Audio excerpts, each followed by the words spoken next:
Why, yes, I believe we shall. Oh, I got a live one here. Getting geeky in Little Rock, it's Shane Plays Geek Talk, a journey into the things we love. I'm your host, Shane Stacks. Thanks so much for tuning in. Always appreciate having you. And even though it's Shane Plays Geek Talk, it's not always about games. But again, this week is about games and one of the main pillars of my geekiness, tabletop role-playing games. And I've got a guest, Julian Bernick, who is a RPG designer.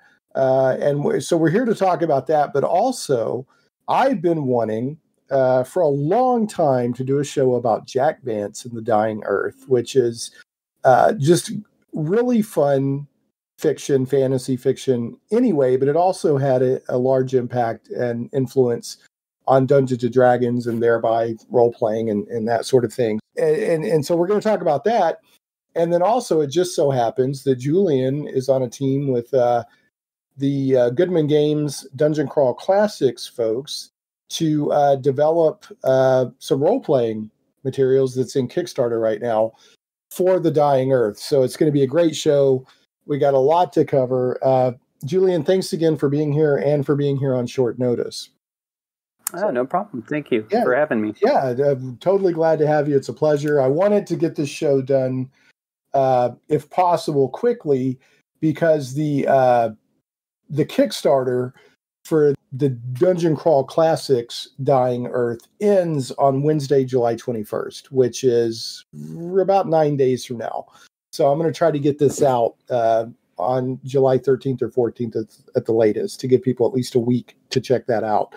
And Goodman Games puts out great products. They're designed well and the art's great. And is Errol Otis, is he doing artwork for this? Because I know he does a lot of stuff with Goodman Games, So anyway, we'll save all that. We're talking about the Kickstarter and the game here in a little bit. So Julian, what is your kind of background in tabletop role-playing game design or game design in general? Kind of give us a quick overview.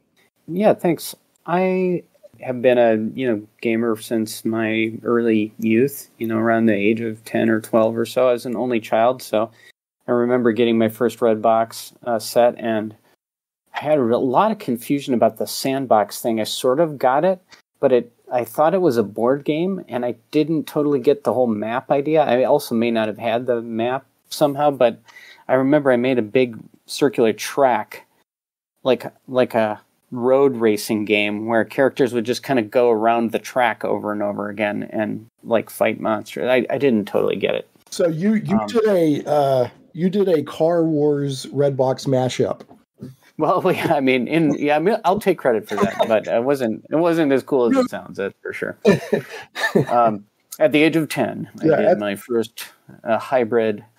Yeah, I became kind of obsessed and then started gaming with friends around 12, 13, and that whole thing. So played a lot of AD&D specifically and somewhat exclusively through college era in the 90s, and then really kind of fell out of it a little bit in the mid 90s and up to the mid aughts, and then started going to Gen Con and got caught up in a lot of this, what they called then the OSR, and of course they call it 20 things now.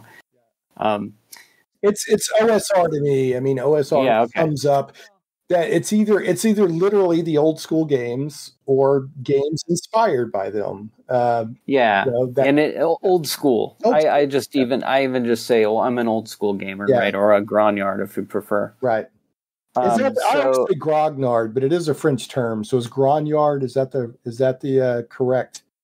My understanding is that the term comes from the veterans, the actual veterans of the Napoleonic era, and since the Gygax and those guys were war gamers and they loved Napoleonic era war games, they started, if you were an established war gamer, they would call you a grognard because that was a Napoleonic war veteran, right? Well, I'm going to I'm going to correct myself immediately and start saying grognard because I've been saying grognard all this time. So, well, we're Americans and we say stuff wrong. We're allowed to maul other languages. So, certainly. Yeah. Certainly. So anyway, so your Gen Con in the mid-aughts kind of got up. Yeah. And I got sucked into the old school stuff and discovered Castles and Crusades and was going through that. You know, like I'm sure plenty of your listeners will know exactly what I'm talking about. We're giving a shout out to Castles and Crusades. Troll Lord Games is located right here in Little Rock, and I know Steve. Oh yeah, I know Steve and the fellas, and great group. So yeah, no, I played a about a 3-year campaign of CNC, and I should say I ran it and had a blast. I still think it's a great game. Enjoy it a lot and would run it or play it. Ironically, even though it's considered old school, and there's some debate that can be done either way, it was ahead of its time with some of its rules. No, in fact, I think 5e drew from it a fair amount. Which why not? I think it's well designed and has some good stuff. That whole making ability based type checks versus breaking everything down to skills and that fine granularity that third 3.5 type things did. Talking to Steve, and by Steve I mean Steve Chenault. That's what I think. That's the thing that he's the happiest with, is that people are like, how to do this? And he's like, well, just that's based on strength, so give me a strength check. So, yeah, absolutely. Which at the time was pretty advanced, pretty revolutionary way to approach it.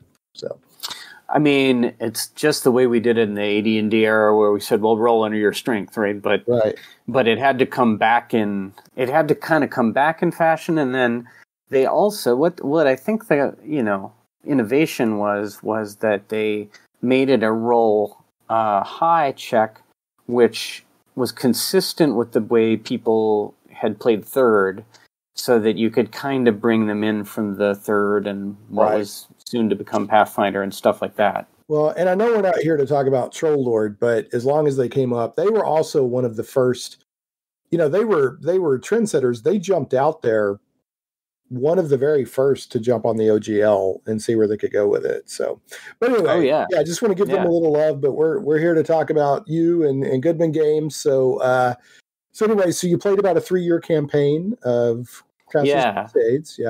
Yeah, no, I had a blast, and that's where I said, well, I'm never messing around with 3 and 3.5 and eventually Pathfinder again. I mean, that stuff is fine. So it has its partisans and it's all good, but not for me. I knew that I like that slimmed down, streamlined. Let's roll a few dice. We're not going to look up the book stuff that much, et cetera, et cetera. So I knew that I liked that, and I was, Labyrinth Lord. I was looking at everything and trying to figure out what the next thing was. And at about that time, the Goodman Games, somehow I stumbled across the DCC RPG beta test rules, and it was just love at first sight. The art was great. The art was in the rules, and they were pretty complete at that time, but there are a few differences from what we know now. But so this was a 2012, 2010 or 11, I guess. Which in role-playing game terms was they've been around for a while. Yeah, and of course Goodman Games as a company had already established a real domain in old school gaming. So when Steven and Davis and those guys were putting out Siege Engine, they went a different way, which was using the 3.5 OGL to write old school games, kind of more around module design and adventure design, even though they were using 3.5, right? And that worked, and they sold a lot of adventures, and they got Harley Stroh in their writing and Brendan in their writing, and they got some of their core teams established, and they did some great stuff. They got some Errol Otis covers in that era, and they have some neat stuff. In fact, one of them has just been redone for DCC RPG, the Crypt of the Devil Lich, for 7th level DCC characters, which is probably roughly analogous to, I don't know, somewhere between 10th and 15th level, D&D type characters. Yeah, listen, I mean, I know I gave Troll Lord a shout out, but I mean, Goodman Games has a fantastic reputation in the RPG industry, especially among OSR gamers, old school gamers. nothing but respect. Their stuff's great. Like I said, they're not phoning it in. They're not trying to do a cash grab based on nostalgia. I mean, their stuff, every atom of what they produce has true love for role-playing games and that old school feel in it. So very impressed with everything I see from Goodman Games.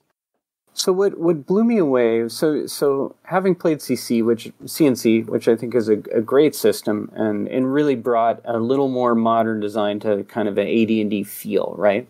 And simplicity, and because I love AD&D first and foremost, kind of as we all have our first love. But DCC, when it came out, was a lot different than the other, as we call them, retro clones at the same time, because they weren't just kind of filing the numbers off and letting you play the old game. They did their own thing. Yeah, they captured the feel, but they did their own rule set.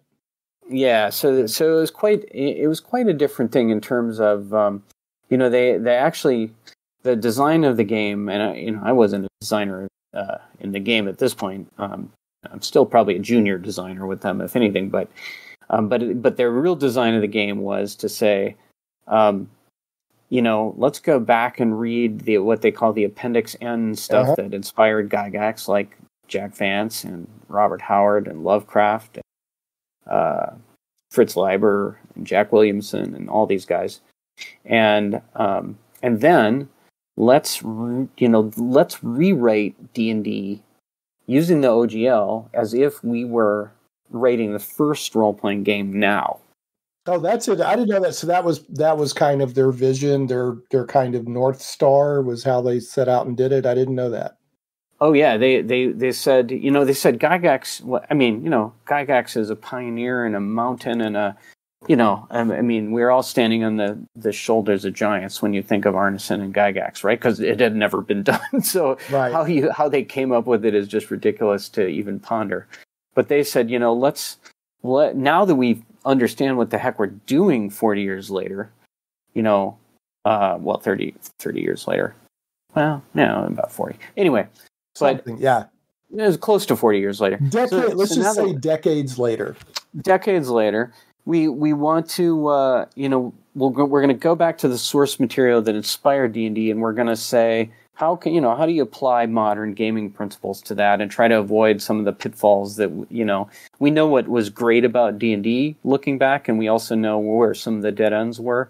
How can we keep it fresh, be a fresh take?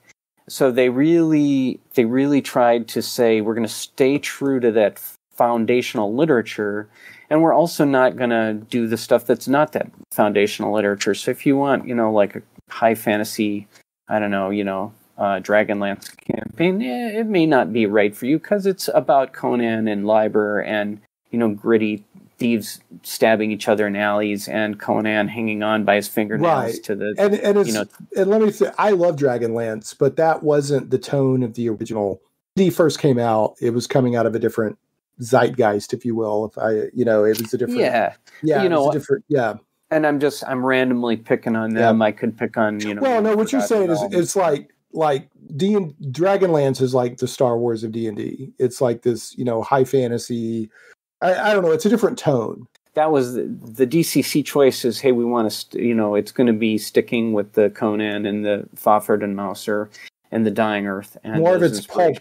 It's pulp roots. Let's be honest. 100%. So we're basing the game on that, and I just loved it. I love that old literature, and the mechanics are around that, so that warriors can do crazy fighting stunts. It's just built into the class as part of what you do every attack roll. With wizards, magic is crazy and unpredictable. With clerics, gods are fickle, and you can draw on their power and do miracles at first level, but they can also shut you off at first level quickly, and on and on and on. So we could have a whole couple shows talking about that. And in fact, I do have a podcast called Spellburn, where we break down DCC into tiny bits, and we're on episode 113. Yeah, let's. So it's Spellburn. Is it Bourne? How do you say that? Spellburn. Spellburn. So just Burn. It's all one word. Spellburn. Okay. Yep. DCC podcast. Okay, I'll make sure to add that to the show notes. Yeah. So if people want, if listeners would like more info on DCC, of course, go out and buy the book, because the book is freaking amazing. The art in there is beautiful. Go look at it. Go to your friendly local game store and look at it, and you're going to want to buy it. And you may or may not decide that it's your cup of tea, but you're going to love having the book because the art is so phenomenal. It's well written. It feels like looking through an old school. I mean, I love it. So even the stuff that's quote unquote new school design wise feels old school. So that's the Spellburn DCC podcast, Dungeon Crawl Classics, from Goodman Games. Now, who's on that podcast with you? I think you mentioned you had a couple other hosts there with you. Yeah, absolutely. So my co-hosts, well, it started out with Job Bittman, Judge Job Bittman, who is one of the writers for DCC originally, Judge Jim Wampler, who has been an old school designer and still is, and he did Mutant Crawl Classics, the sort of Gamma World-ish thing, offshoot of DCC, which is still going strong. And then Jeffrey Tadlock, who was a master judge who ran a live play podcast, I think called the Iron Tavern. And they were on it for about 40 episodes. And then right around that time, we sort of transitioned to a new team, which was myself and Judge Jen Brinkman. I think she preceded me by a couple episodes. And she is, at this point, the lead editor of the Dying Earth Project. She's one of our chief editors at Goodman. And then also Jeff Goad, who Jeff is is one of the main two guys who does the Appendix N podcast. So yeah, the Appendix N book club. Sorry. Yeah, I actually listen to that. I only have like 2 or 3 podcasts. I try to listen to every episode, and the Appendix N is one of them. So in fact, if you remember, you could tell, what did I do with it? I have it. Oh yeah, I picked up, because one of the recent guests would not stop raving about the Malazan Book of the Fallen by Stephen Erickson. So I picked up, I ordered that from Amazon, I think. So just because of that podcast. Yeah. So anyway. Yeah. So, and that's a great background. So of course, Jeff has run a lot of old school games and has run a ton of DCC, but he came from engagement with Appendix N, which is, right in the DNA of the game and what we're trying to do, right? So at any rate, if listeners are curious about more kind of core DCC and what it's all about and want to look at that, dive into Spellburn. It's free. It's everywhere. It's on Spotify. It's on Stitcher. And you can find them you can go to www.spellburn.com and much more is there. So is your tagline, get burned, but in a good way? You can use that if you want. Yeah, thank you. We or not. Yeah, we don't. There used to be Jim Wampler had a thing about don't split the party. Yeah, he had some kind of. I would love to get Jim on the show. I'm going to reach out to him. I think I have on Facebook on North Texas RPG Con page or something. But I listen to Jim. One of the other podcasts I don't miss is the Safer Half. And Jim's on that, and I always enjoy his input. So, and I knew I was wanting to have him on for Mutant Crawl Classics. So, Jim is just one of the nicest guys around. I mean, smart as hell, great designer. Yeah, but also just one of the nicest folks you'll ever work with. He seems like it. That's what I hear. Oh, I got another tagline for you. Ready? We get burned, so you don't have to.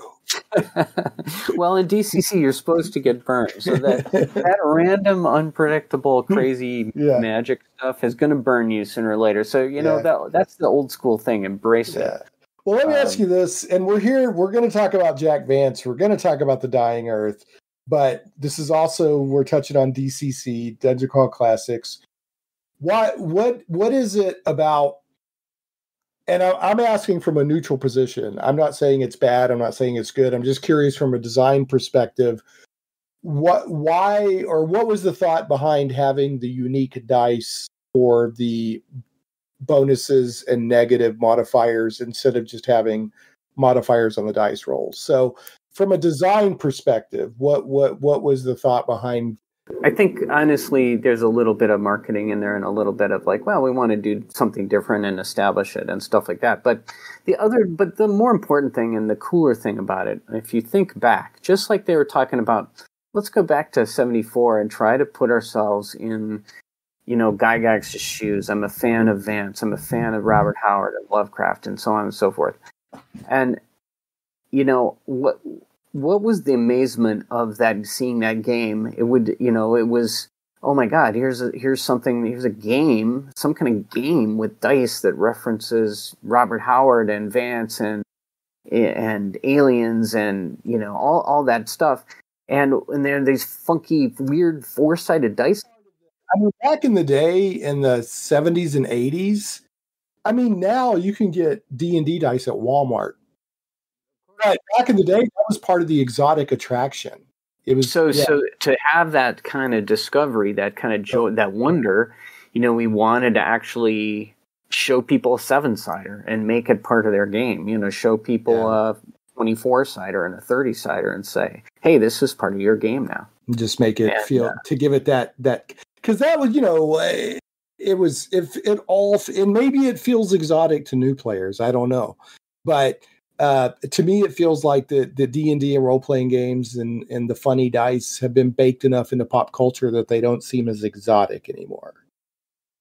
Oh yeah, I mean, as just regular D&D dice, they're pretty standard in these days. But I've never actually used or seen a 7-sider before. So I will say, from a marketing perspective, it's smart because I did remember that very clearly. I played a funnel DCC game at a convention, and the dice were like, you can't forget that. Yeah, exactly. You're like, oh, those are very, very unique. So it's like I do plus or what, and the I guess it's a judge, not a game master. Was like, no, don't worry about that. Just use this dice. That represents that you have a modifier. So yeah, exactly. Yeah, exactly. So think in terms of that how you would have felt to belly up to the table at Gen Con, not having any clue what you're doing in 78 or something, and they're throwing these funky, weird 4-siders and 8-siders at you and stuff. I mean, we wanted to recapture a little bit of that. So I guess I can get behind that. So it's not so much that, hey, we couldn't have done this a different way mathematically, but to capture that exotic back in the quote unquote primal days of, role playing, they wanted to have that. So I could see that. I could see that with those guys. Honestly, having done it for now, played a lot of DCC for about 10 years. I'd rather not do the math, and I'd rather pick just have the dice. Okay, fair enough. I mean, it is. I didn't worry about it at the time, but it's actually a little smoother and easier. I'll just use this one. And grab the 24. And in DCC terms, or MCC, I guess, as well, it's called the dice chain, right? You go up and down the dice chain. Yeah, correct. Okay. So when did you actually get into RPG design? Like what have you worked on? So I'm going to do the 30-second version of that. So, okay. So I was an Uber fan from the very beginning, got the beta rules, got really deep in it and loved it.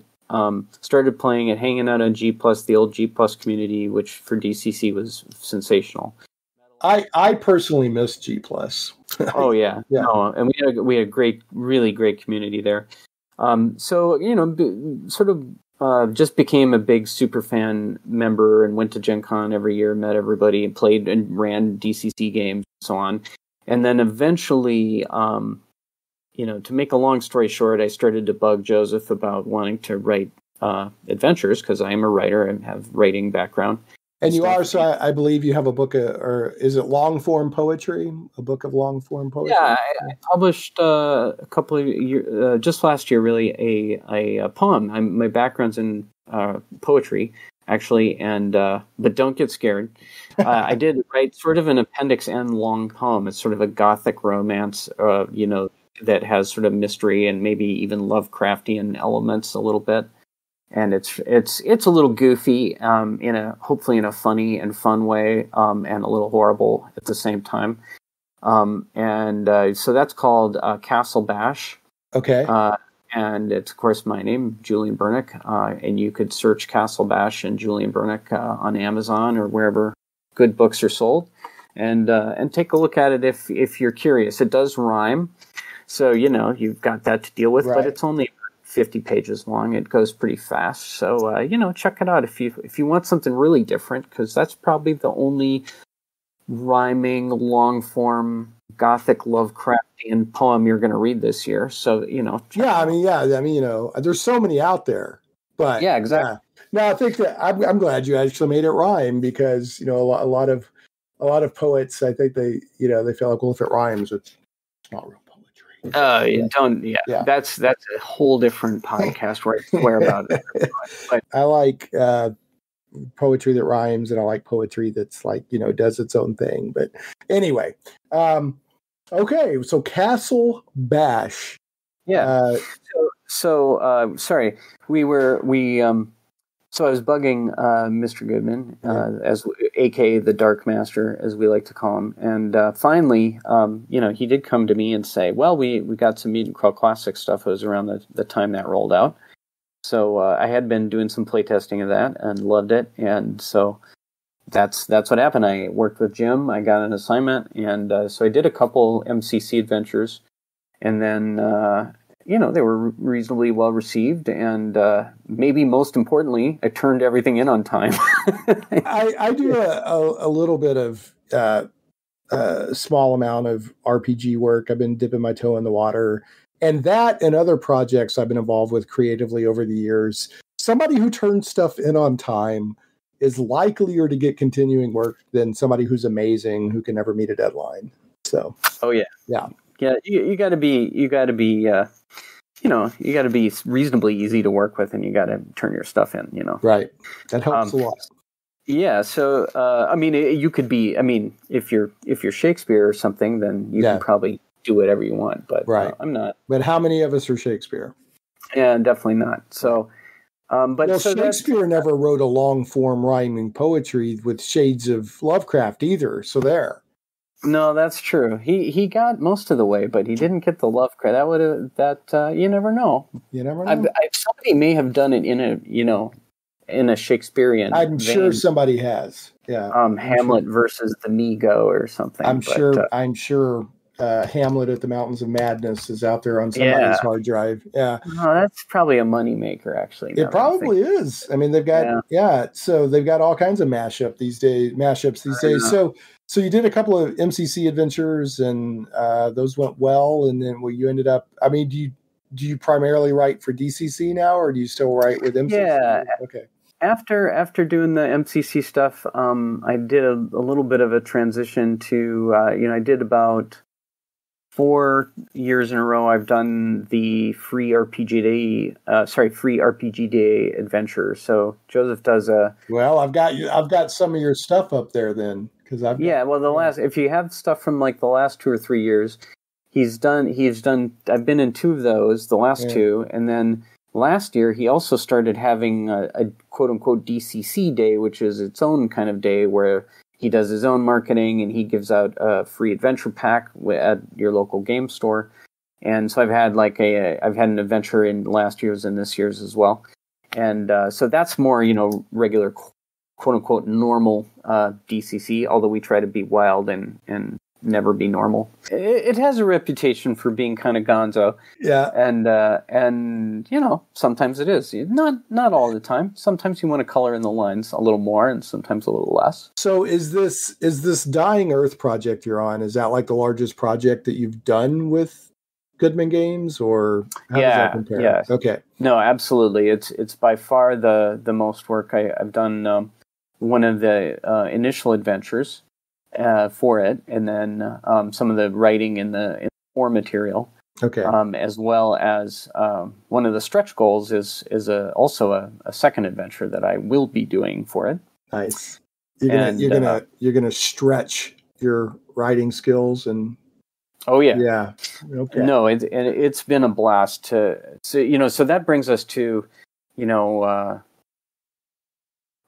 suddenly like, well, do you want to work on Dying Earth? And the answer is yes. That's what I've been waiting to do this whole time, where I've wanted to do this. That is my actual dream project. Yes. Yes. So you're not just on the project. I mean, like, this is a big deal for you. Like, you're like, if you could have picked a dream project, it's this. I think so. I can't, we've done a lot of, some Twitch shows and other things, and I've been kind of racking my brain, like, what would I really rather do than a Jack Vance project? Is there any of these authors that I like more? I love Lovecraft, and I like Clark Ashton Smith, who's not actually listed in Appendix N, but he's very much of the gang, whether Gygax let him in the club or not.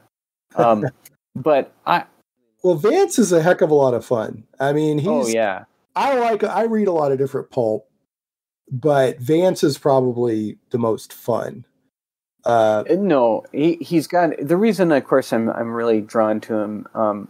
Like Leiber, got a great sense of humor. He's like, even when he's telling something serious, he's sort of twinkling in the eye at the same time. Oh yeah. And it's dry and it's dark. I mean, it's also real dark, and it's also, sometimes it gets a little slapsticky, but it's never silly. Exactly. Right. It's the humor is implied. It's never, the humor is the ridiculous, the absurdity of the situations, not that he's trying to be outright slapstick funny. Well, the funny thing, and if you read Fafhrd and Mouser, the great Leiber and Lankmer stories. Yeah. The characters are sometimes the butts of the action, right? The story will turn around and the tables get turned, and they suffer some reversals of fortune. There are stories where they kind of end up on the worst end of thing, but they still live through it, and they're still friends, and they have each other, and they somehow scrape through it, and it's fun that way. There's a little bit of the heroes down on their luck type thing. Right. They always snatch defeat from the jaws of victory right before they escape with the skin of their teeth. Exactly. Right. But Vance, of course, if you read the Kugel books, the middle two volumes. I love Kugel. Yeah. That's just a never-ending swing up and down. Undergoing every humiliation possible, and then turning the tables and escaping and doing in his adversary, but then landing right back in the soup again. Kugel has great highs and great lows. So was there anything you wanted to add to your RPG work? I will just mention, just out of completeness, not to emphasize it much, I did do, one of the things I think, just for those folks who are interested in that kind of stuff, like how could I eventually get in with a bigger publisher and stuff like that, the keys for me were, I also did my own indie project. I did a little thing called Nowhere City, which it uses the DCC rules. It's kind of a modern 21st century setting. Okay. It's available on DriveThru RPG if anybody wants to take a look. It's called Nowhere City. I've got one low-level adventure out there for it, and Steve Bean's written an adventure for it, my pal Steve. Also published some indie stuff with Steve and with American Survival Guide. So I've done some other indie stuff as well. Okay. But, when you do that stuff before you get to the bigger guys, it also gives you some credibility, and that was kind of an important thing to show people who might be interested, like, hey, I can start something, do it, and finish it. Yeah. Because that's, they like to see that. Yeah. But anyway, Nowhere City, if you want something that's really like a different twist on C&D in general, you can check it out. It's pretty odd, and modern, and also pretty dark streak in it. So if you like that, it's a little horror action DCC take. But let's go to Vance. So let's talk about Jack Vance. So I'll tell you quickly, even though I've played D&D forever, and I knew about Appendix N, and I've read some pulp fiction and stuff like that and enjoyed it, Jack Vance was off my radar until 7-8 years ago. I was watching an interview with one of the Baldur's Gate developers. Baldur's Gate video game, based on D&D. Yeah, of course. And the developer used this term called Vancian magic. Right. And I went, what the heck is Vance? Because he was saying that the system of magic in D&D was Vancian. And I was like, what in the world? So I went and looked it up, which turned me on to Jack Vance, which turned me on to The Dying Earth. So I ordered The Dying Earth and read it, and I went, yep, that is the classic D&D magic system right there. I mean, and Gary Gygax makes no bones about it. Right. Right. He he effuses praise for Jack Vance. A couple of the Eyes of the Overworld and the Dying Earth saga is mentioned in Appendix N. He even highlights again in Appendix N. He calls out, after he has the list of all the authors, he calls out Jack Vance again as one of the authors that had a big influence on D&D. And I've got an essay here. He wrote it for. It says for article for Profantasy, but I think what this was an article for the Pelgrane Press version of The Dying Earth, where he wrote it in 2001, and he goes into depth onto Jack Vance's contributions and influences to Dungeons and Dragons, and also mentions that he asked Jack Vance's permission, and Jack Vance said yes. So, But anyway, the magic system where you can only do so many spells a day, you have to memorize them, and when you cast them, they're gone. Straight up Jack Vance.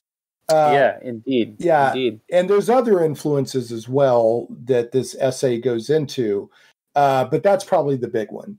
And then when you read Jack Vance, a lot, especially the short stories, a lot of the spells that are used feel very D&D. So, but The Dying Earth by Jack Vance is there's a couple of sets of short stories, and then you got Kugel the Clever, which is a thief who gets himself into and out of trouble. Kugel is both a likable and a detestable character at the same time. But at the end of the day, you can't help kind of liking him. But he's your wandering naughty thief is basically what Kugel is, and he's too smart for his own good sometimes. Smart but not wise, I guess, is how I would describe Kugel. But The Dying Earth is actually, it's a fantasy set of there's a couple of novels, the Kugel stuff, and then you've got a lot of short stories and things like that. But it's actually set, they call it The Dying Earth because it's at the end of things when the sun is this big orange thing. And so, civilizations have rose and fallen, but there's magic and all. So it's not set back in some never land. It's supposedly the future of the earth. And that's why it's called The Dying Earth. But it's not sci-fi. There's a few sci-fi elements in it, but I would say it's very Pulp Fiction fantasy. How would you describe it? I think that's fair. That there's definite elements of sci-fi, especially in that first book. Yeah, but they kind of slack off towards the end. In Rialto, that's you don't feel that much, but at the same time.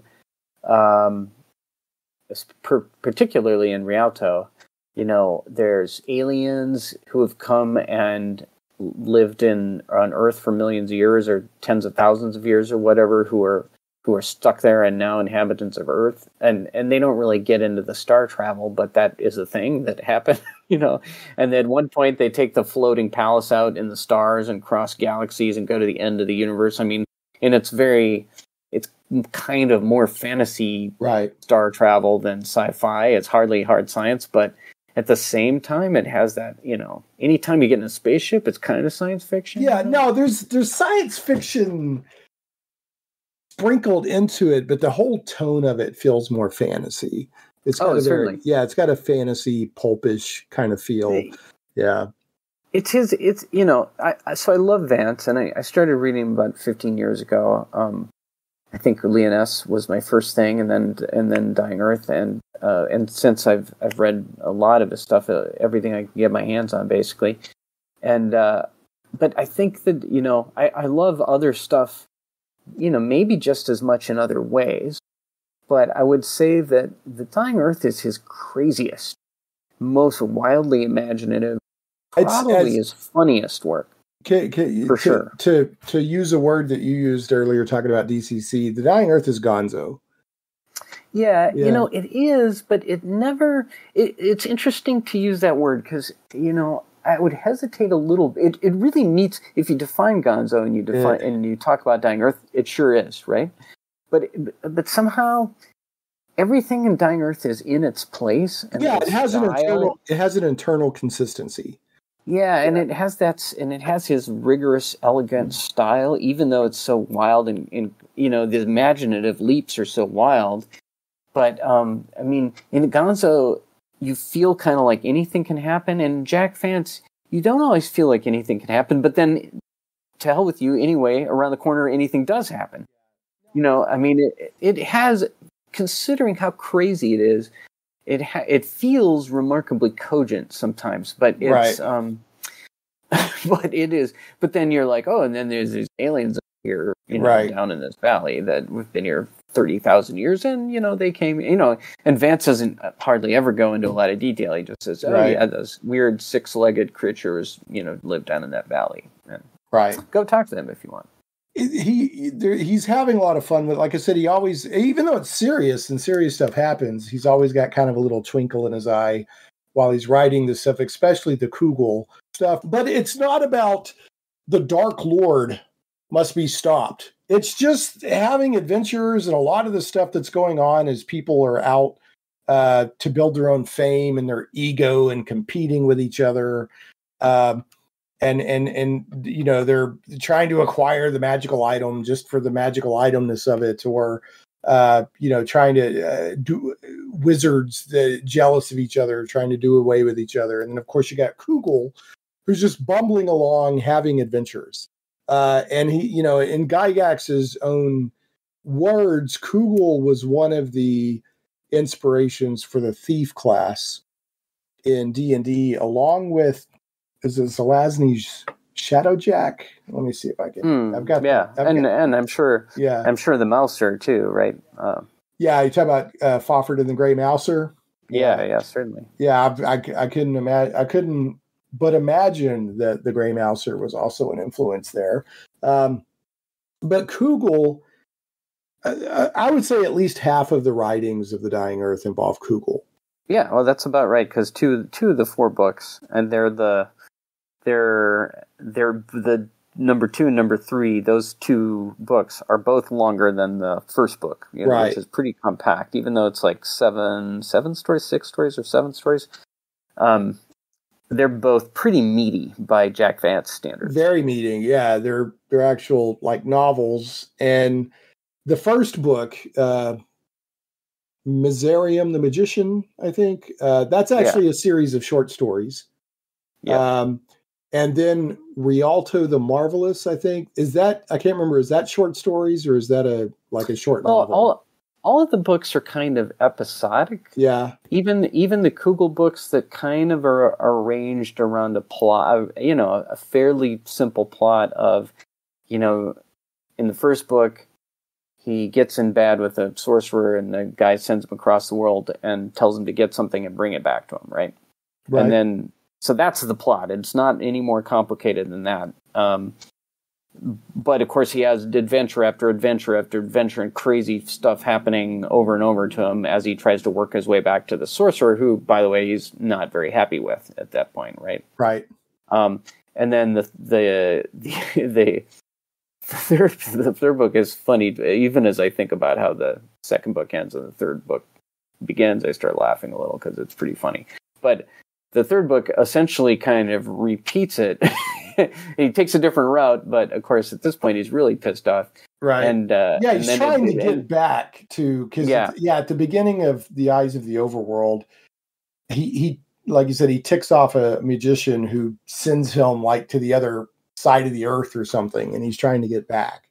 But those stories were published as, a lot of those stories were published as self stories, and you can read them on their own, but they do progress toward that final encounter with Ayakanu, the laughing magician, right?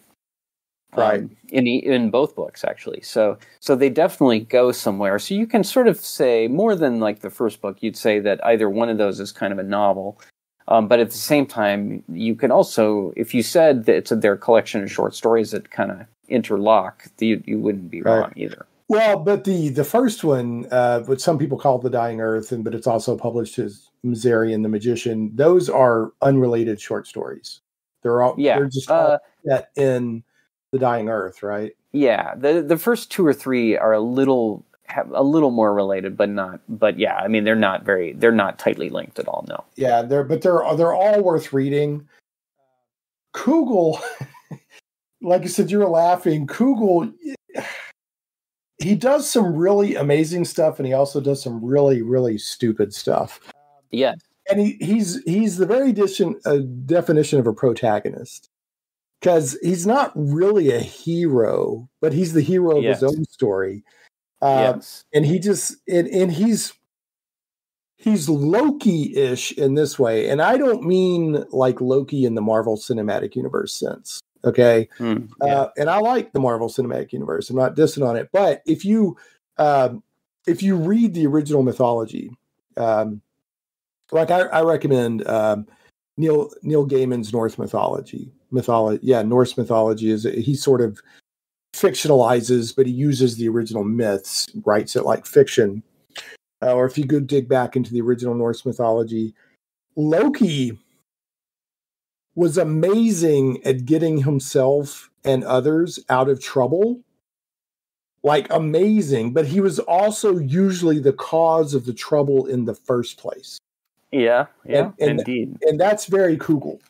So yeah, and in fact, so of course, like what you were saying earlier about Kugel being kind of one of the main inspirations for the Thief, totally true. And of course, when they wrote DCC 10 years ago, they wrote a Thief class, and the Thief has luck.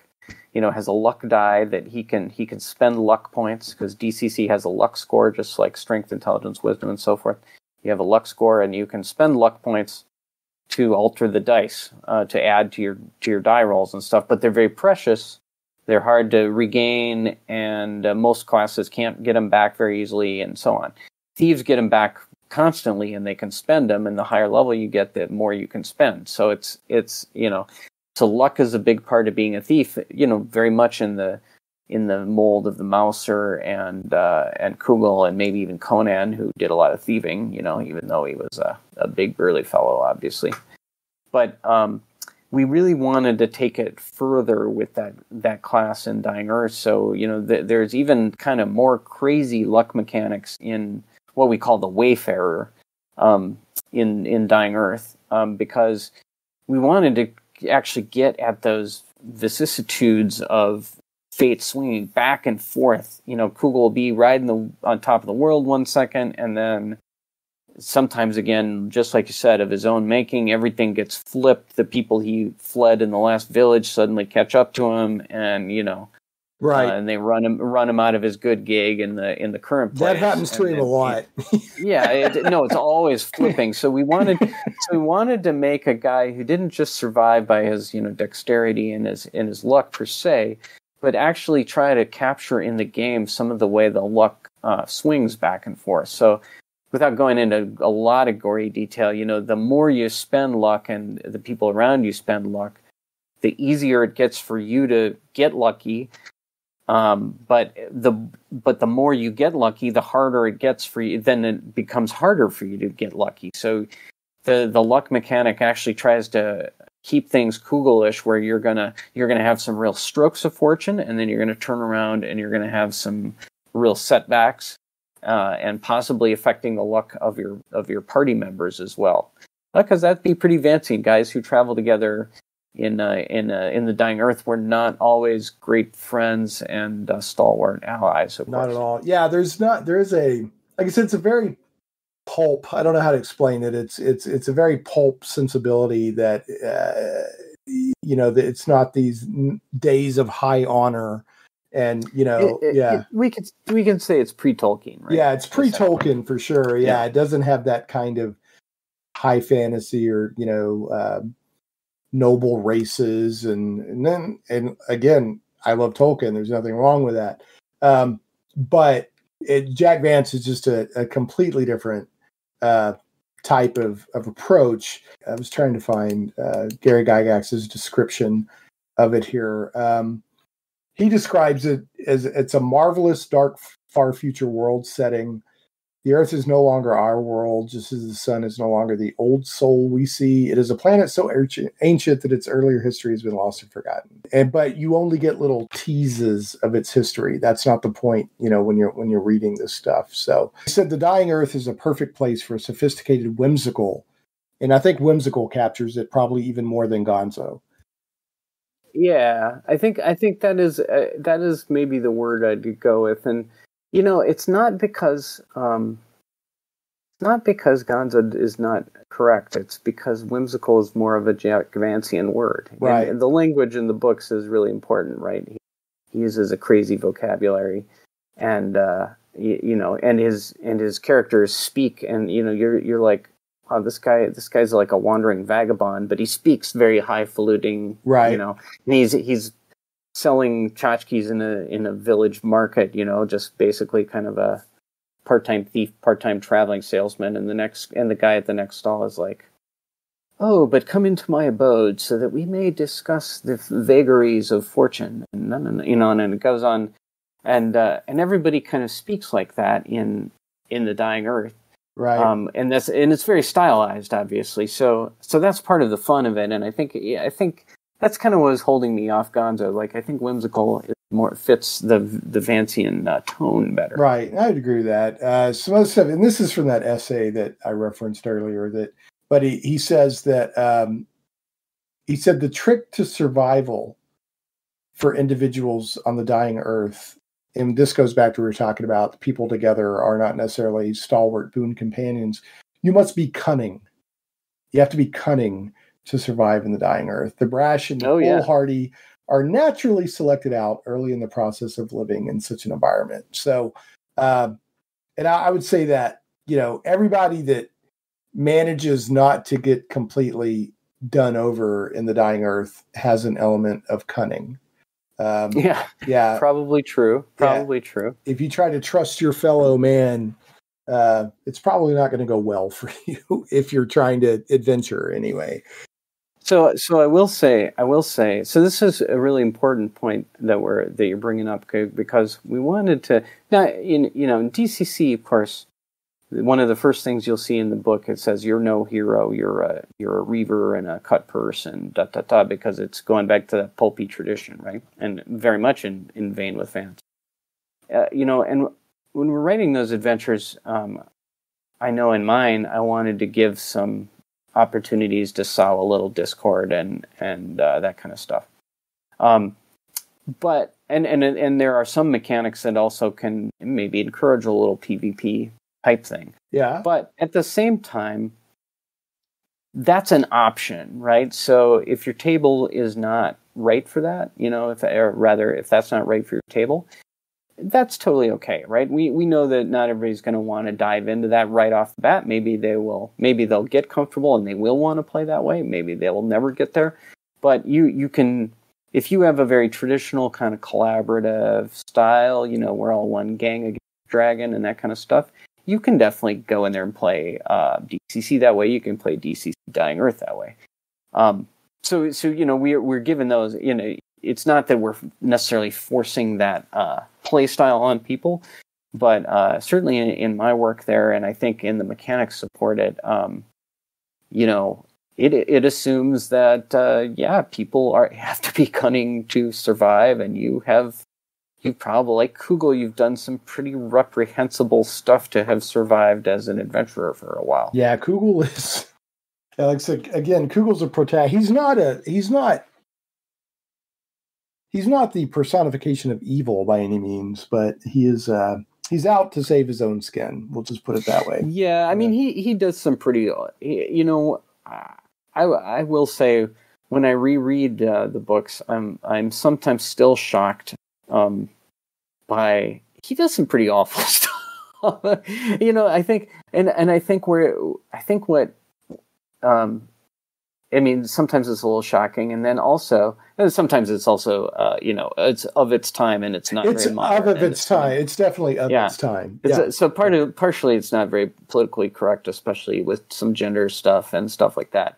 But, so, that's what it is. I don't turn a blind eye, and I don't apologize for it. It's of its time, and it is what it is. But putting aside that stuff, Cool's still a pretty awful person in a lot of ways. But what's engaging about him is that he's the guy who's looking in the cave with all the orc babies and going, let's just set it all on fire and leave. He's kind of like he's taken that sort of really utilitarian. Yeah, no, he's going to take the expedient route that puts him in the least danger, but gets him the most reward. It is kind of as though you draw back from that, and you wouldn't want to be his neighbor or his coworker by any means, right?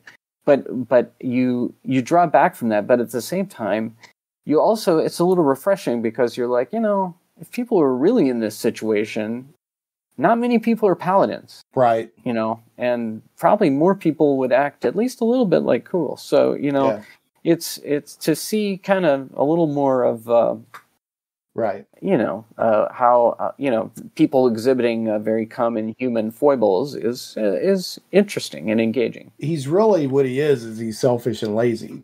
Even though he's adventuring, he's selfish above all other things. That's probably his biggest trait, and he's lazy.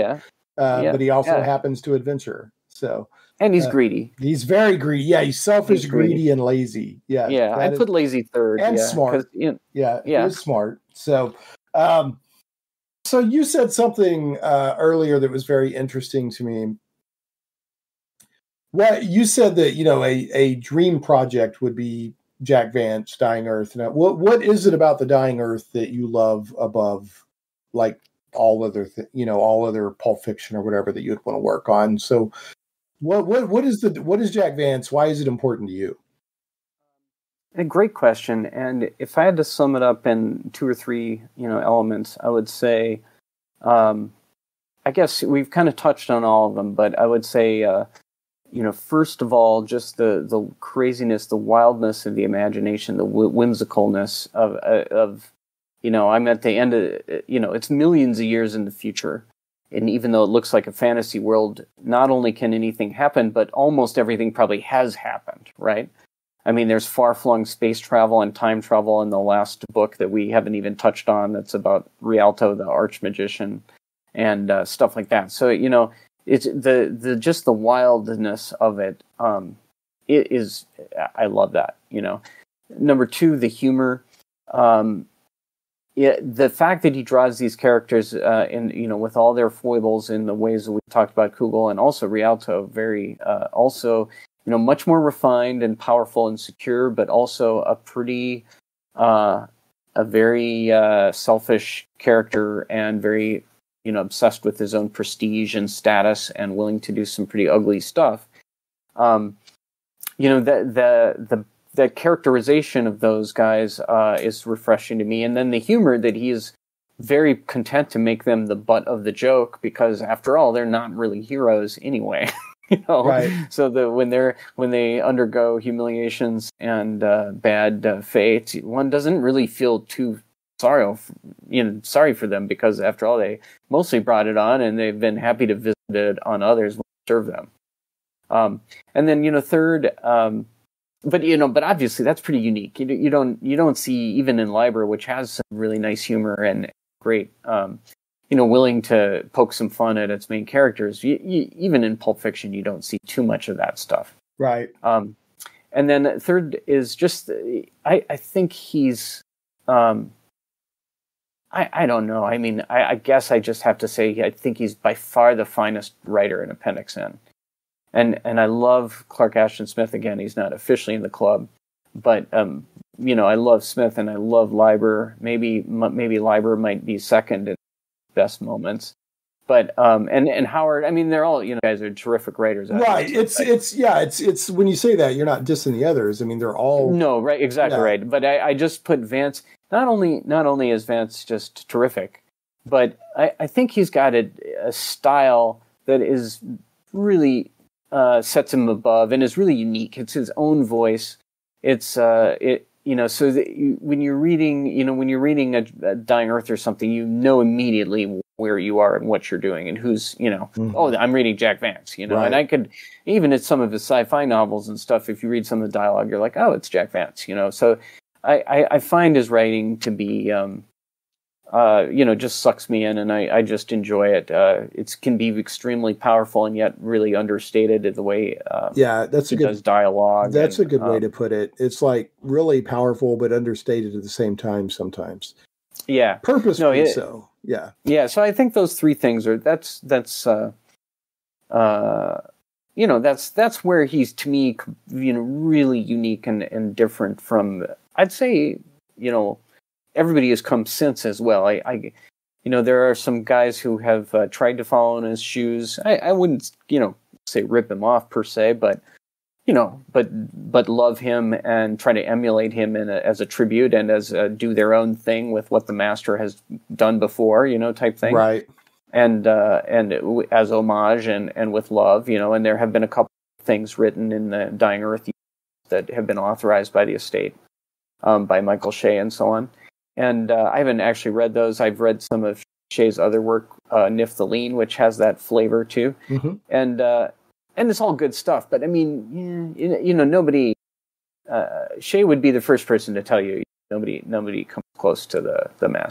No, he's wonderful. As soon as I started reading, Word of the Dying Earth, which was a compendium of all of the Dying Earth stuff, and as soon as I started reading those short stories, I was like, well, it's not only is it fun, but it gave me an extra zing, seeing how obviously it influenced Dungeons and Dragons. So yeah, and speaking of that, so. And again, this is Gary Gygax's own words from this Jack Vance in the D&D game article from 2001. He said, "Need I say that I am not merely a Jack Vance fan, but that he is, in my opinion, the very best of all the authors of imaginative fiction." And Gygax read a lot. So that's, that's a big praise, and he even went, he listed under Appendix N, the famous Appendix N from the Dungeon Master's Guide of AD&D back in 79. He mentions a lot of authors, including Tolkien, but then he calls out, says the most immediate influences upon AD&D were probably DeCamp and Pratt, Robert E. Howard, he said R-E-H, Fritz Leiber, Jack Vance, Lovecraft, and Merritt. Yes. He doesn't call it. A lot of people assume that the main influence on D&D was Tolkien. Yeah, but right. It's actually not. He calls out Jack Vance over Tolkien, and then in this other essay, he says that he's the very best of the authors of imaginative fiction. So, and I want to talk about the Dungeon Crawl Classics, Dying Earth, a little bit, and that Kickstarter. But before I do, I want to read a little bit more of what Gygax wrote about Vance. He said, just what portions of these works, he's talking about, the AD&D game, stemmed from inspiration related to the writing of Jack Vance. He said several elements, the unquestioned foremost being the magic system. To my way of thinking, the concept of a spell itself being magical, that its written form carried energy, seemed a perfect way to balance the mage against other types of characters in the game. The memorization of the spell required time and concentration so as to impart not merely the written content, but also its magical energies. When subsequently cast, by speaking or some other means, the words or gestures or whatever triggered the magical force of the spell, leaving a blank place in the brain where the previously memorized spell had been held. Because I explain this often, attributing its inspiration to Jack Vance, the D&D magic system when memorized, then forgotten spells was dubbed by gamers the Vancian magic system. He goes on to say, of the other portions of the D&D game stemming from the writing of Jack Vance, the next most important one is the thief class character. Using a blend of Kugel the Clever and Roger Zelazny's Shadow Jack for a benchmark. And again, I can't but assume that the Grey Mouser was an influence as well, as you pointed out, Julian. This archetype character class became what it was in original AD&D. Also, some of the spells and magic items found in the game were inspired from one or another of Jack Vance's works. Notable here are the Imprisonment and Avard's Black Tentacles spells. Talking talking about magical items, the Robe of Eyes, and who can forget the Ioun Stones, the magical items. That all came from Vance. So, and then just the tone, the inspiration to Gygax for what he wanted, his love for fantasy and doing the D&D game, Vance was a big part of. So, Vance, that's one of the reasons why I want to do the show, because I'm a bit of an armchair RPG historian. And so it's very important to me. Not only do I love reading his works, but his contributingly to role-playing games is very important to me. So let's talk a little bit about there's a Kickstarter right now through July 21st for The Dying Earth. It's Dungeon Crawl Classics Dying Earth, a DCC RPG boxed set. It's not just a book, it's a box set officially licensed by the estate of Jack Vance. And it's based on The Dying Earth. So tell us about this project you're doing this Kickstarter for. Yeah, so it is a box set. So if people are familiar with the Lankbar box set that we did a few years ago for DCC RPG, it's not like that in terms of its content and rules, because The Dying Earth is very different, of course, but the product would be somewhat similar to that in that it's going to have 3 booklets about the setting and about the new classes. It's got 40 new spells, which in DCC is a big deal, because spells have a variability to them. Depending on how you roll the dice, you get a different result. So there's 40 new spells. There's some new patrons. It's totally compatible with DCC RPG, so you can play a standard DCC warrior, or wizard, or thief, or even cleric. It has some recommended, rules tweaks for those in the setting. Not that you even have to make any tweaks, but they're there if you want to take a recommendation. But it also has 4 new classes of Dying Earth. Okay, I have to ask, is one of the new classes a Worminger? No. Yeah, people. No, but yes, because the Worminger, who is one of the guys who, in Kugel stories, has to tend to the sailing worms that are strapped to the sailing vessels, right? Right. So in DCC, you do have background. For those who might not be familiar, when you're a 0 level character and you start play as a 0 level, you actually have a background like turnip farmer or gong farmer or what have you. And but we have, of course, developed Dying Earth backgrounds, and Worminger is one of those. All right. So you can be a 0 level Worminger, and Well, you already had street credit with me, but now you've got huge street cred, because there you go. The Worminger is in. There you go. You may be a humble Worminger who ended up as a 10th level magician eventually. So it could be kind of cool. But yeah, that it's really about those 4 new classes, the spells, the patrons. There's advice on how to play. There's if you remember the Rialto books, there are Sandestins, these servants who come and go and do your will and travel you time and do errands for magicians, almost like maybe Ariel in the Tempest. I'm sure that's partially what Vance was thinking of. And there's rules for summoning them and binding them and all that stuff as well. So it's really the DCC mechanics bent toward that full-on Vancian, setting, and so that you can play that magician, and you can play. We call the Kugel class, we call it the Wayfarer, also coming from Liane the Wayfarer in the first book, right? Because he's kind of a Kugel guy, although he meets a very abrupt and short end. Is he the one that tries to hide in that other dimension and sees what that thing really looks like? Okay. Yeah. Yep. Yeah. Okay.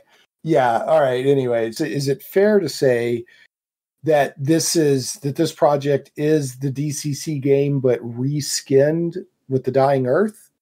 I mean, can you play? Do you need anything else other than the box set? Does it have everything in it you need, or do you need it in addition to the DCC role? You do. It does require the DCC core book rules. Okay. All right. So yeah.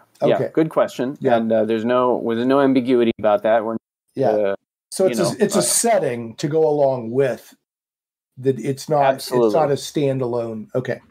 Absolutely. And one thing that's great about it is some people are gonna, are Vance aficionados, and they're gonna go whole hog. They're gonna bring their guys, and they're gonna run a 5-year Vance campaign, and they're gonna love it, right? And they're gonna do Dying Earth. Love it. And I'm sure mini tables will do that. That's our sincere hope, of course. But there are other people who want 40 new spells really bad, right? And new patrons and all the stuff of DCC, or they might like to bring their characters to Dying Earth for 3 adventures. That would be really cool to go from a standard campaign and do a vacation in the Dying Earth. That would be so much fun. Yeah. I'm not sure if it would be a vacation. Yeah, well, you know what I mean. I know what you're saying. Yeah. No, exactly. And in a GM terms, yes, exactly. Yeah. But you could certainly use those adventures in a standard DCC game. They'll be compatible, and so you can take 100% and run a whole campaign after campaign in Dying Earth. But you could also take whatever you want as a toolbox, or of course you could bring your DCC or even MCC, characters into Dying Earth, into those adventures, into the setting, use the backgrounds, use the spells, etc. Okay, so and artifacts. There's lots and lots of artifacts, and of course, I haven't even touched on it, but the classic Vance monsters, the Keeks, the Daedans, the Grues, the Herbs. Ooh, Grue. So to give people an idea of how much interest there is in this, the goal was $20,000. It's got 9 days to go. Hopefully, by the time I get this podcast out, there'll still be 8 days to go. But there should be at least a week. It's raised $232,000. Yeah. So people trust Goodman. Plus, there's a lot of interest in Jack Vance and the Dying Earth. So this is a great peanut butter meeting the chocolate moment where, two cool things are coming together for a cool product. So, and there's already been, you've already met, I think, all the requirements for, looks like 6 stretch goals. Yeah. And so here's where we had touched really early, and I can share some great news with you. Sure. Which is, I think either before we started the official podcast or at the early stages, you were talking about Errol Otis. Yes. And Errol is a huge Dying Earth fan. He even talks in some of the independent stuff he did in 79 and 80. I've got a couple old bootleg copies of zine stuff he did, which is actually really fun for D&D. And but he dedicates one of them to Jack Vance, and no other Appendix N author. I mean, just look at his artwork. He's clearly a Jack Vance fan. But he has done several of the covers for our adventures, as well as for the booklets that are going to be in the box. Booklets makes them kind of sound small, but they're modules. They're adventure modules. Yeah. Well, no, not just those, but also the setting books in the box that have the spells and the monsters and all that good stuff, right? You get basically kind of like a player's handbook and kind of like a It's kind of a exactly. It's kind of a three booklet set of the setting material. Then there's the class material. Then the spells and the artifacts and the monsters and that kind of stuff. So definitely kind of some one for the players and 2 for the judge type thing. But anyway, Errol has done a lot of that stuff for us, and as you mentioned, things really took off, and been a terrific response. I think there's actually been some cool Vance stuff out there, and I certainly won't say anything bad about it. But I think just the love, the passion that Vance fans have is still kind of underserved, just by virtue of just. Yeah, I have to agree with that. That as big of as much people as love Vance in his works, he's not as well known as I would expect outside of the core fans. Do you know what I'm saying? Like I would have. Oh no, for sure. Yeah. I mean, there's never been a Dying Earth movie starring Arnold Schwarzenegger, which is why I want. I've been wanting to do a Jack Vance show for a while because he's, people, regardless of his influence on D&D and everything, he's really fun to read. So it's a smaller crowd, but it's a very passionate crowd. Look at that! Look at the money the Kickstarter's already done. Certainly. So this, which brings us to part as we're kicking around, like, oh my God, this blue pass and all the stretch goals we had, and what the heck are we going to do here and stuff. Right. One thing that just kind of fulminated out of the brainstorming was, well, Errol is as dying earth as it gets. He's done terrific art for us. Why not ask Errol if he would write an adventure for us? Oh, neat. So it's our what's currently quote unquote last stretch goal. I don't know if it'll be the last stretch goal, but today we're at like, I don't know, 232 or something, and it's at 250. We would get all get, because I'm a fanboy too. Yeah, right? That would be neat. So at 250, we would get an Errol Otis Dying Earth adventure. That would be very cool. So So you say it like as if you guys, I guess your team has been surprised it did this well. I think we thought it was going to do well. I think we had every reason to expect. And I've done playtests, and I could tell that the passion was there, because I've run a lot of playtests. Right. They were really full. There were big waiting lists, and people really wanted to see it, and the passion was there. But you don't know, you don't know that, it runs deep, but you don't know how broad it is, right? Right. But I think what we've seen is, between that really hardcore, Vance fans on the one hand, and then people who understand that Dying Earth is part of Appendix N and part of D&D's legacy. They may not be hardcore Vance fans, but they want to learn more. They want to know about it. They're curious, and so they're Dying Earth curious, if you will. And then and thirdly, there's people who just love DCC, and Goodman does great Kickstarters. I mean, he just puts out good products. If probably a lot of people, if they loved the Linkmar stuff and said, I want the next one. And as they should.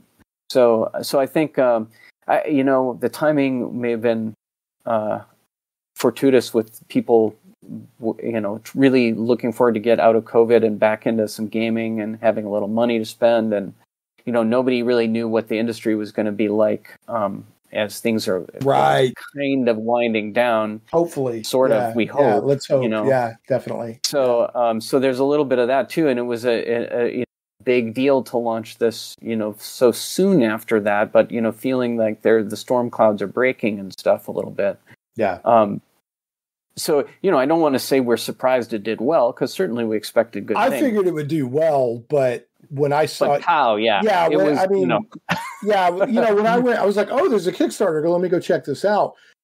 I figured it would do well, just off the, because it's Goodman Games, plus it's Jack Vance. But when I saw how well it was doing, I was like, wow, that's really impressive. So we're super grateful and very, very excited that there's this level of passion, and also the writers involved are looking at these stretch goals going, we had a lot of work to do. Yeah, wow. Yeah, because there's a lot done. Yeah, but there's suddenly a lot also to keep doing. So which is fun, actually. I mean, I'm really looking forward to it. Was there anything else that you wanted that we didn't cover? I know the next day you'll be like, oh, I should have mentioned. That always happens. But no, I mean, you can go into the Kickstarter course, take a look. There's an art folio in there. There's going to be a GM screen in there. There's a lot of cool goals. We're going to stat out some magicians, mances. That was a question I just want to ask, and we can just leave this yes or no. Sure. Are there stats for Dying Earth characters? Like, will you get Miserium, or will you get Kubel, or will you get Rialto? Is there that kind of? Yes. Okay. They not yet, but yes. NPC statistics was the $100,000 stretch goal. Was it? And it's in there. Okay. Yeah. It's in the rear view, and Okay. Yeah, but and that's not like this guy and that guy down at that level of detail yet. But we've started talking about, who is that going to be exactly? And okay, I would think the obvious folks, but yet TBD still at this time. All right. But that's definitely one of the stretch goals. Well, I want stats on those worms, baby. Well, that's an interesting one. I don't know if they're in the the monster section. Just for people who've read the books, you mentioned it. You touched on it, but there's a type of ship that it's propelled by these worms that are tied onto the ship, and you have to keep the worm healthy. So you're like cleaning out its gills and stuff like that. So now, will we get stats for stuff like, because one of the wonderful things about Jack Vance in the Dying Earth is the magic items. So it sounds like you're definitely statting up these spells that he talks about. Are we going to get stats for like the magic items, like the Eyes of the Overworld and stuff like that? You're gonna have the Iron Stones. Okay, very cool. I have to say the Eyes of the Overworld are some of my favorite magic items from any work of fiction ever. Oh yeah, I would love to have those. And I'm not even going to say I'll tease people. Go read the book and find out what those are. Such a great magic item. But so Iron Stones would be fun, and all the other cool stuff. Yeah, absolutely. No, I mean, we obviously targeted the, we want to bring some fresh stuff to it. So, keep people surprised and, enjoying stuff. We're not going to just regurgitate all the stories, but certainly trying to hit the, the NPCs that the monsters that those artifacts, the spells that you've heard about, the excellent prismatic spray, and Luke Weiler's dismal itch, and those types of things that Cool and Rialto and others talk about. Yeah, all that stuff. All right, and so let's finish on this. Just give a shout out to your team. The lead developer on the project is Mark Bruner, along with authors Julian Bernick. That name sounds familiar. Bob Brinkman. Shout out to Bob for putting us in touch, by the way. Thank you, Bob. Thanks, Bob. Terry Olson, along with additional writing contributions by Michael Curtis, John Hook, Brendan LaSalle, and Harley Stroh. And lead project artist is Doug Kovacs, with additional cover contributions by Errol Otis, Russ Nicholson, and San Julian. Lead project editor is Jen Brinkman. So, got to do this to you, Julian. It's a tradition on the show. I have to end with a bad joke of the week. Okay. I like bad jokes. Yeah, bad is the key term here. All right, so here we go. Why did the shark cross the reef? Oh, to get to the other tide? Darn it. Oh, nice. I was supposed to get it. Okay, now I have to pick out another one. All right, now I have to pick up another one. All right, hold on a second. You weren't supposed to do that. It's good that you did, though. I have nothing. No, I like awful jokes. So you may have picked the wrong Huckleberry here. Oh no, I'm not sure. All right, why couldn't the bike stand up on its own?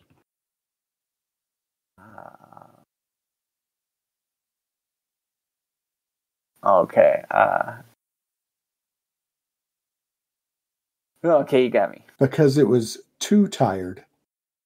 Oh. I'm not satisfied till I get that reaction. I think that's a better joke all around. Too. That's actually a little more clever. So okay. yeah, Kugel would like it. Yeah, Kugel. Yeah, well, I don't know. He'd stab you for it either way, good or bad. Yeah. Well, I've appreciated having you. I'd love to keep going, but in order to hopefully edit this and get it out fairly soon, I'm going to go ahead and draw us to a close. So I can get started editing on this. But I've very much appreciated your time. Very excited about this. Glad for the opportunity to talk about Jack Vance and the Dying Earth, and I learned more about DCC. So that was exciting too. So, hey, thanks for having me. I hope people. I know the folks who know it and love it don't need any encouragement, but I hope the folks who are kind of intrigued and have heard about it for years and always wanted. Take it from me. Give Dying Earth get in there and do it, because you're probably gonna love it. I have no regrets spending a little money and time to read the Dying Earth. Absolutely. It's so good, so much fun. Okay, that's it this time around, folks. Thanks so much to my guest, Julian Bernick, for coming on this episode. Thanks to you all for listening, and we will catch you next time on Shane Plays Geek Talk.